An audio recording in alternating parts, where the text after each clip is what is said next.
కుటుంబ యజమాని చనిపోతే ఒక్క పైసా కూడా వైఎస్ఆర్సీపీ గవర్నమెంట్ ఇలా అర్థం చేసుకోండి మీరు. ఎందుకంటే ఆ రోజు గాలివాటంగా ఆయన చెప్పాడు ఈయన చెప్పాడు ఓటేసామని కాదు, మీకు ఎవరు సహాయం చేశారనేది మీ మనసులో గుర్తుండిపోవాలా, మీ మనసులో గుర్తుకోవాలా. అట్లా కూడా ఊరికే ఇచ్చేసారని ఊరికే వస్తుందండి, ఊరికే రాదు.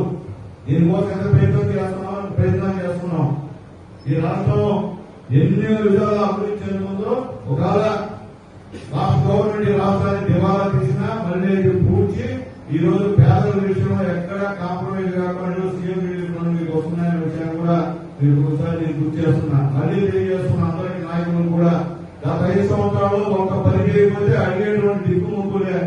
ఈ రోజు పరిస్థితులు బాగాలేకపోయినా మనం ఏదో పని చేస్తున్నాం కానీ ఇంకా మీరు అవాదులు ఏం మాట్లాడితే మంచి పద్ధతి కాదని కూడా అందరికీ నేను తెలియజేస్తున్నా.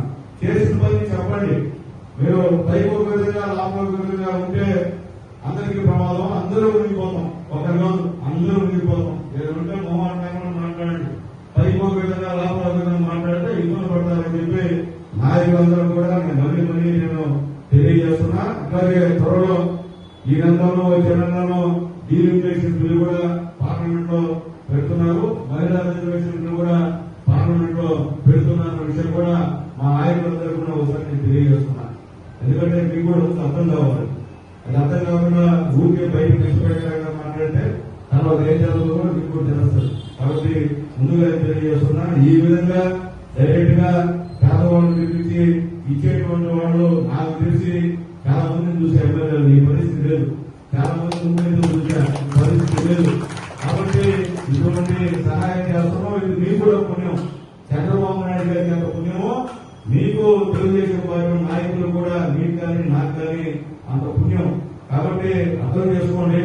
అర్థం చేసుకోకుండా మీరు చేసే ఎలకాలం సునీల్ కుమారే ఉండడు. రాజకీయాల్లో ఆడుకోవడం ఉంటాయి, మారుతూ ఉంటారు, వస్తూ ఉంటారు.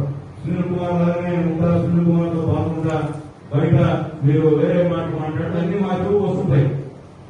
రాకుండా ఉండమని అనుకోవద్దు. అట్లాగే మా నాయకులు రిపోర్ట్ తెలియజేస్తున్నా, అధికారులు లేకపోయినప్పుడు గౌరవంగా మాట్లాడండి. పోలీస్ స్టేషన్ ఉన్నప్పుడు గౌరవంగా ఉండండి.